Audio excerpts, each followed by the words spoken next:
Imaginez, vous savez, cette présentation importante qui arrive, et rien que d'y penser, l'idée de parler devant tout le monde, vous, nous, les somas. Ah oui. Ou peut-être cette peur irrationnelle des araignées, un simple fil dans un coin, et hop, voilà, sur une chaise. Classique. On sourit, mais ces réactions, aussi gênantes soient-elles, elles viennent de notre cerveau. Un mécanisme de protection en quelque sorte. Tout à fait. C'est une alerte intégrée, comme le dit les PSM Lille Métropole, pour nous protéger. Bon. Mais bon, quand ces peurs, elles prennent trop de place, ça devient un frein, une vraie chaîne qui nous empêche d'avancer. Exactement. Et c'est justement ce qu'on va décortiquer ensemble aujourd'hui. On va plonger en profondeur, comprendre ces peurs et surtout voir comment les transformer en force positive. On a de la lecture, hein. Oui, plein de ça. Des méthodes validées par des experts en santé mentale pour vous aider à reprendre le contrôle. Reprendre le contrôle, ça veut dire quoi concrètement? On va voir des techniques, des stratégies, des conseils pour ne plus se laisser dominer par ses peurs, pour agir malgré elles. Ok, j'aime bien et pas souhait. Alors, dites-moi, qui n'a jamais eu peur de quelque chose? La peur de parler en public, ça, c'est un grand classique. Ah oui, la fameuse prise de parole en public. Ou une peur plus spécifique, les insectes, les hauteurs. Les phobies, ça touche beaucoup de gens. D'ailleurs, le NHS, le service de santé britannique, il dit qu'il faut d'éviter ce qui nous fait peur. C'est paradoxal, hein? Oui, parce qu'en fait, ça nourrit l'anxiété. Exactement. L'idée, c'est de comprendre d'où viennent ces émotions. Comment on fait ça? Il y a des approches comme la thérapie cognitivo-comportementale, la TCC. La TCC, on en entend beaucoup parler. Oui, la FTCC, par exemple, en parlant de détail. Et ça marche vraiment. Le but, c'est de diminuer l'impact de ces peurs sur notre vie. Ok, on va voir des exemples concrets. Bien sûr, des stratégies éprouvées, la désensibilisation progressive, la restructuration cognitive, des choses applicables au quotidien. Concrètement, qu'est-ce qu'on va découvrir pendant cette discussion? Des étapes claires, des outils pour identifier précisément vos peurs. Ensuite, on va voir un truc un peu fou. Comment ces peurs peuvent devenir des alliés. Des alliés, c'est bizarre ça. Oui, on va voir son détail. Et enfin, comment désamorcer l'anxiété avec des techniques comme l'exposition progressive, la TCC. Tout ça, on le trouve dans nos sources. Exactement. Et on va essayer de l'expliquer simplement, clairement, avec des images, des analogies, comme le fait l'EPSM Lille Métropole, pour que ce soit accessible à tous. Génial. Alors, commençons par le commencement. Comprendre nos peurs. Mettre un nom sur ce qui nous effraie, ça change vraiment la donne de Clark. Ah, c'est une question fondamentale. L'EPSM Lille Métropole compare ça à allumer la lumière dans une pièce sombre. Ah oui, je vois. Nommer ses peurs, c'est déjà les rendre moins floues, moins puissantes. C'est vrai qu'on imagine souvent des monstres dans le noir. Exactement. Prenez des peurs courantes, la peur des araignées, de parler en public. Ah oui, celle-là, je connais. Dans nos têtes, elles peuvent prendre des proportions énormes. On suivait des films, quoi. C'est ça. Mais Anxiété Canada le dit bien, ces réactions, souvent elles sont ancrées dans le passé, dans des expériences qu'on a vécues ou des schémas de pensée automatiques. C'est pas forcément un danger réel, en fait. Exactement. La plupart des phobies, d'ailleurs, elles reposent sur une vision déformée du risque. C'est la TCC qui dit ça. Oui, la TCC nous aide à comprendre ça. Identifier ce qui déclenche la peur, c'est la première étape. Pour distinguer le réel de l'imaginaire, en quelque sorte. Tout à fait. Prenons la peur de l'avion, souvent c'est plus un sentiment de perte de contrôle que le risque réel qui nous paralyse. C'est vrai. On se dit qu'on n'a aucun contrôle sur ce qui se passe. Exactement. Et identifier la cause, le déclencheur, c'est la base pour des techniques comme la restructuration cognitive. On va y revenir à la restructuration cognitive. Mais avant ça, d'où viennent ces peurs? Comment s'installent en nous? Il y a 3 sources principales. D'abord, les expériences passées. Un événement traumatisant, quelque chose comme ça. Oui, par exemple, une chute dans l'enfance, ça peut créer une peur des hauteurs qui dure des années. Ah oui, je comprends. Ensuite, il y a les apprentissages indirects.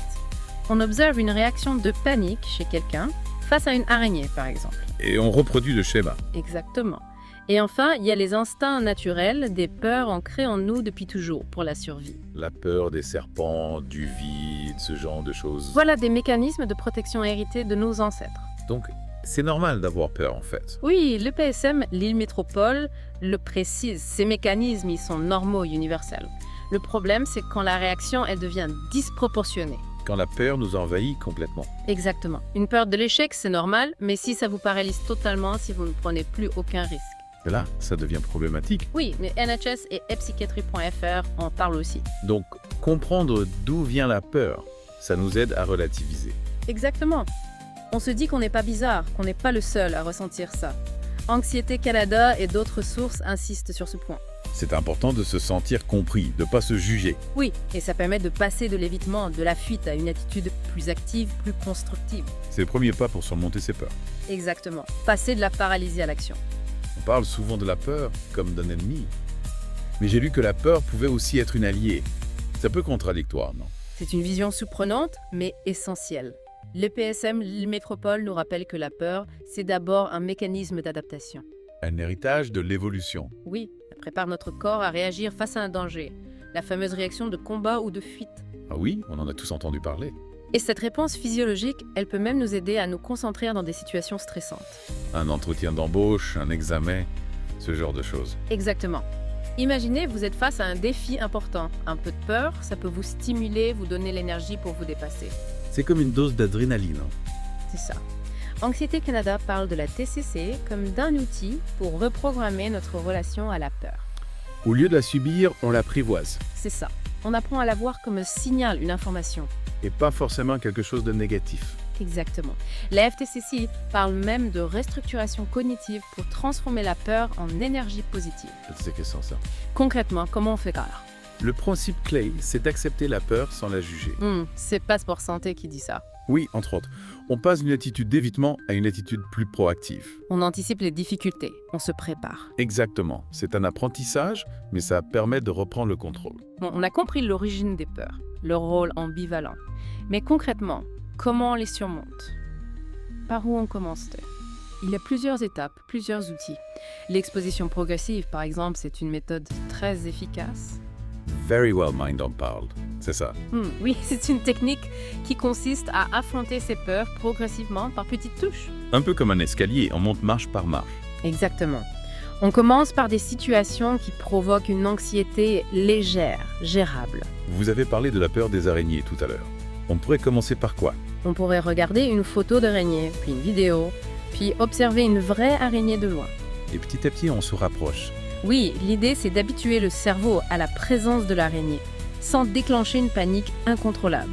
Le PSM Lille Métropole compare ça à apprendre à faire du vélo avec des roulettes. C'est une bonne image. On prend appui sur quelque chose de stable avant de se lancer seul.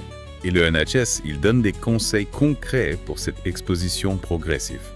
Oui, il recommande de classer les situations qui provoquent la peur, de la moins anxiogène à la plus anxiogène. Par exemple, pour la peur des araignées, on commence par la photo, puis la vidéo, puis la vraie araignée de loin. C'est ça. Et il faut s'entraîner à rester calme pendant l'exposition. Utiliser des techniques de relaxation, par exemple. Exactement. Et surtout, répéter chaque étape jusqu'à ce que l'anxiété diminue naturellement. C'est la clé du succès, la répétition. Oui, c'est un processus qui demande de la patience, de la persévérance. D'un point de vue neurologique, qu'est-ce qui se passe dans notre cerveau pendant cette exposition progressive? La TCC, qui utilise beaucoup cette technique, elle se base sur un principe important. Plus on évite une peur, plus elle s'enracine. Anxiété Canada en parle aussi. Oui, l'évitement, ça envoie un message au cerveau. Attention, danger. Et le cerveau enregistre ce message. Exactement. L'exposition progressive, au contraire, elle permet de désensibiliser l'amygdale, la zone du cerveau qui gère nos réactions de peur. L'amygdale, c'est comme un système d'alarme. Oui, c'est ça. Et avec l'exposition, on apprend à l'amygdale à ne pas se déclencher pour rien. On rééduque notre système d'alarme. Exactement. Et pour nous aider à rester calme pendant ces expositions, on peut utiliser des techniques de relaxation. C'est ça le thème. Oui, absolument. La respiration profonde, par exemple, c'est un outil très puissant. La NHS la recommande là. Oui, elle permet de calmer le rythme cardiaque, de détendre les muscles. On inspire, on expire, c'est tout simple. Oui, mais c'est très efficace. Il y a aussi la relaxation musculaire progressive, décrite par la Mayo Clinic. En quoi ça consiste, Agay? On contracte et on relâche différents groupes musculaires, des pieds à la tête. Ça permet de décharger les tensions. Exactement. L'EPSM Lille Métropole dit que ces méthodes nous aident à changer notre relation à la peur. Au lieu de lutter, on observe. C'est ça. On prend du recul, on devient plus objectif. Et on peut utiliser ces techniques en même temps que l'exposition progressive. Oui, bien sûr. Imaginez, vous avez peur de parler en public. Vous pouvez faire des exercices de respiration juste avant de prendre la parole. Ou même pendant, si la peur monte. Exactement. Anxiété Canada dit que ces techniques, elles renforcent l'efficacité des thérapies cognitives. C'est un bon complément. Oui, ça nous donne des outils pour mieux gérer nos émotions. On a beaucoup parlé de l'évitement. C'est souvent notre premier réflexe quand on a peur. Mais vous disiez que ça pouvait aggraver les choses. C'est vrai, l'évitement, ça peut sembler soulager sur le moment, mais à long terme, ça nourrit la peur. La NHS explique ça très bien. Oui, quand on évite une situation, on dit au cerveau, attention, danger, fuis. Et le cerveau intègre ce message. Exactement. La TCC confirme que ça crée un cercle vicieux. Plus on évite, plus on a peur. C'est ça, on s'enferme dans la peur. Par exemple, si on a peur de parler en public et qu'on refuse systématiquement les invitations à prendre la parole. On renforce l'idée que cette situation est dangereuse, insurmontable. Et l'amygdale, elle s'habitue à réagir de façon excessive. Exactement. L'exposition progressive, au contraire, elle permet de montrer au cerveau que le danger n'est pas réel. Anxiété Canada résume ça très bien. L'évitement nourrit la phobie, l'action la dissout. C'est une phrase clé. Agir, c'est le meilleur moyen de vaincre ses peurs. Parlons maintenant de la thérapie cognitivo-comportementale, la TCC. Vous en avez parlé à plusieurs reprises. C'est quoi exactement? La TCC, c'est une méthode scientifique pour transformer notre relation aux peurs. La FTCC la décrit comme très efficace. Oui, elle combine deux approches. D'abord, la restructuration cognitive, qui consiste à identifier et modifier nos pensées négatives. On change notre façon de penser. Exactement. Et ensuite, il y a l'exposition comportementale, dont on a déjà parlé. On s'expose progressivement à ce qui nous fait peur. C'est ça. La TCC part du principe que nos émotions, elles dépendent de notre interprétation des situations. C'est pas l'événement en lui-même qui est important, mais la façon dont on le perçoit. Exactement. Si vous avez peur de l'échec, par exemple, la TCC va vous aider à remettre en question les pensées qui alimentent cette peur. Je ne suis pas capable, je vais forcément rater ce genre de choses. C'est ça. La TCC, elle utilise des exercices pratiques validés par des études scientifiques. C'est pas juste une théorie en fait. Non, c'est une approche concrète, basée sur la psychologie cognitive. Et ça marche pour toutes sortes de peurs. Oui, des phobies spécifiques, comme la peur des araignées, des avions, mais aussi des angoisses plus générales. Anxiété sociale par exemple. Exactement. La TCC, elle permet de briser le cycle de la peur et de l'évitement. On reprend le contrôle de nos émotions. C'est ça. On devient acteur de notre bien-être. Parlons un peu plus de la restructuration cognitive. Comment ça marche concrètement? Imaginez, vous avez peur des chiens, parce qu'un chien vous a mordu quand vous étiez enfant. Un souvenir traumatisant. Oui, chaque fois que vous voyez un chien, vous pensez « ce chien va m'attaquer ». C'est une pensée automatique. C'est ça. La restructuration cognitive, elle va vous aider à identifier cette pensée et à la remettre en question. Est-ce que c'est vraiment rationnel de penser que tous les chiens vont m'attaquer? Exactement. Le thérapeute va vous aider à trouver des preuves qui contredisent cette pensée. La plupart des chiens sont dressés, ils sont tenus en laisse, ils ne mordent pas sans raison. C'est ça. On remplace la pensée négative par une pensée plus réaliste, plus objective. OCD UK compare ça à une mise à jour logicielle pour notre cerveau. C'est une bonne image. On corrige les bugs, on installe une nouvelle version du programme. Anxiété Canada dit que ça permet de réduire notre hypersensibilité émotionnelle. Oui, on ne réagit plus de façon excessive à la moindre stimulation. Et le cerveau, il est capable d'apprendre à réagir différemment. Oui, des études en psychologie cognitive l'ont démontré. C'est encourageant. Oui, on n'est pas condamné à rester prisonnier de nos pensées négatives. La TCC, c'est une approche qui évolue constamment. Vous parliez de nouvelles technologies. Oui, la réalité virtuelle, par exemple, elle offre de nouvelles possibilités. Very well. Mind en parle. Oui, on peut simuler des situations qui provoquent la peur, comme prendre l'avion, se retrouver dans une foule. On s'expose à la peur dans un environnement virtuel. Exactement. C'est une façon de contrôler l'exposition, de la rendre progressive et sécurisée. C'est une approche intéressante, surtout pour les phobies les plus invalidantes. Oui, ça permet de franchir un premier pas sans avoir à affronter la réalité tout de suite. Et il y a aussi les séances de TCC en ligne. Oui, elles se développent de plus en plus. La NHS et Anxiété Canada reconnaissent leur efficacité. C'est pratique pour les personnes qui n'ont pas accès à un thérapeute facilement. Exactement. Ces plateformes proposent des exercices, des suivis personnalisés, des outils accessibles 24h24. C'est un peu comme un coach virtuel. C'est ça. La Mayo Clinic dit que cette technologie rend la TCC plus flexible, plus accessible. C'est une bonne nouvelle. Oui, ça permet de démocratiser l'accès aux soins. Tout ça, c'est bien beau, mais est-ce que ces méthodes, elles sont accessibles à tout le monde? Aux enfants, aux adultes? Oui, c'est un point important. La NHS insiste sur le fait que ces techniques, elles peuvent être adaptées à tous les âges. On n'utilise pas la même approche pour un enfant et pour un adulte. Bien sûr que non. Pour un enfant qui a peur de l'avion, par exemple, on va utiliser des images, des vidéos. Les PSM Les Métropoles parlent de jouets aussi. Oui, on peut utiliser des supports ludiques adaptés à l'âge de l'enfant. Et pour les adultes, la réalité virtuelle, ça peut être un outil intéressant. Exactement. La FTCC souligne que la TCC, avec ses exercices concrets, elle peut être utilisée dès plus jeune âge. Pour gérer l'anxiété à l'école, les problèmes relationnels. Exactement. Anxiété Canada rappelle que personne n'est prisonnier de ses peurs. On peut tous apprendre à les surmonter. Oui, chaque étape, chaque outil peut être adapté aux besoins de chacun. C'est un message d'espoir important. Vous avez insisté sur le fait que ces méthodes sont basées sur des preuves scientifiques. Oui, c'est fondamental. On ne parle pas de croyance ou d'intuition. La NHS classe la TCC et l'exposition progressive comme des traitements de première ligne. Ça veut dire qu'elles sont reconnues comme efficaces par les institutions médicales. La Cleveland Clinic confirme que la TCC modifie les schémas de pensée négatifs. Et Very Well Mind met en avant les taux de réussite de l'exposition progressive. Anxiété Canada rappelle que ces techniques sont recommandées par l'Organisation mondiale de la santé. La Mayo Clinic cite des études qui montrent que 70 à 90% des patients observent une amélioration durable après une TCC. C'est énorme, Aguirre. Oui, et les PSM Lille Métropole expliquent que ces méthodes agissent directement sur le cerveau, sur l'amygdale. On réduit l'hypersensibilité émotionnelle. Exactement. Surmonter ses peurs, c'est pas juste une question de volonté, c'est une question de méthode. On a parlé de beaucoup de choses. Si on devait donner 3 conseils concrets aux personnes qui nous écoutent pour commencer dès aujourd'hui, ça serait quoi? D'abord, identifier une peur précise. J'ai peur de parler en public, par exemple. Exactement. Les PSM Lille Métropole insistent sur l'importance de la clarté. Ensuite, potentiellement, Essayez une forme d'exposition progressive en commençant par une situation facile. S'entraîner à parler devant un miroir, comme le suggère Very Well Mind. C'est ça. Et enfin, pratiquer une technique de relaxation simple, la respiration profonde par exemple.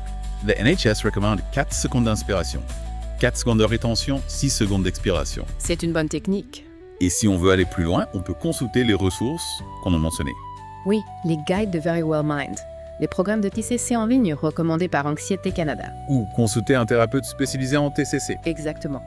La Mayo Clinic rappelle que chaque petit pas compte. C'est important de se lancer, de ne pas attendre. Oui, aujourd'hui, c'est le meilleur jour pour commencer. On a parlé des solutions pour surmonter ses peurs. Mais comment éviter les rechutes?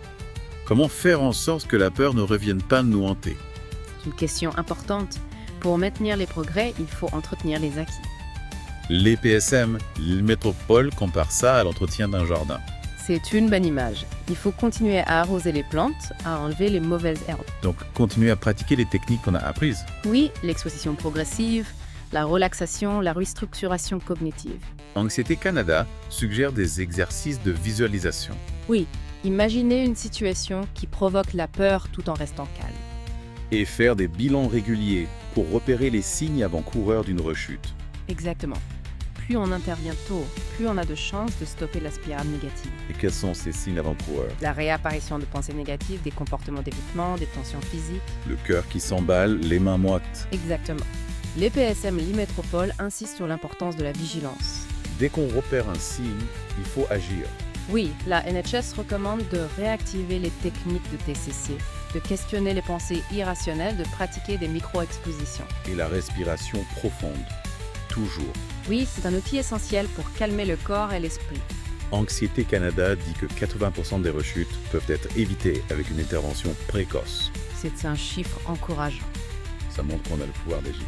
Oui, on n'est pas impuissant face à la peur. Et si malgré tout la peur reprend dessus, on peut demander de l'aide. Oui, bien sûr. Consulter un thérapeute spécialisé en TCC, ça peut être très utile. La NHS le recommande. Oui, ça permet d'avoir un regard extérieur, d'ajuster les stratégies. Mais il existe aussi des programmes en ligne, comme l'ICBT, recommandé par Anxiété Canada. Oui, c'est une alternative intéressante pour les personnes qui préfèrent un suivi à distance. L'AFTCC dit qu'une consultation, même courte, ça peut faire la différence. Oui, ça permet de clarifier les choses, de repartir du bon pied. La Mayo Clinic rappelle que demander de l'aide, c'est pas un échec. Au contraire, c'est une preuve de courage, de lucidité. C'est une étape importante sur le chemin du mieux-être. Tout à fait. Alors, si on devait résumer cette discussion, qu'est-ce qu'on retient? On retient que comprendre ces peurs, c'est déjà les rendre moins intimidantes. identifier leurs origines, utiliser des outils comme l'exposition progressive, la TCC, ça permet de les désamorcer. Ces méthodes, elles sont validées par des institutions sérieuses, comme la NHS Anxiété Canada. C'est un guide pratique pour transformer notre relation à la peur. Exactement. Et la peur, finalement, elle fait partie de nous. Elle n'est pas forcément un ennemi. C'est un signal d'alarme, un moteur d'action, un moteur de croissance. Chaque pas qu'on fait pour la surmonter nous rend plus forts. Exactement. Vous avez maintenant les clés pour reprendre le contrôle, pour vivre avec plus de sérénité. Alors, quel est votre prochain défi? Choisissez une peur qui vous limite et faites un petit pas aujourd'hui. Regardez une image, une vidéo, pratiquez la respiration profonde. Le PSM, Lille Métropole, nous rappelle que chaque micro-exposition compte. Anxiété Canada le dit bien. Agir, c'est déjà vaincre. N'oubliez pas, vous avez le pouvoir de changer. La TCC et les outils qu'on a vus, c'est un guide, mais le premier pas, il vient de vous. C'est vrai? Une étincelle de courage, c'est tout ce qu'il faut pour éclairer le chemin vers la liberté émotionnelle. C'est beau ça. À vous de jouer maintenant.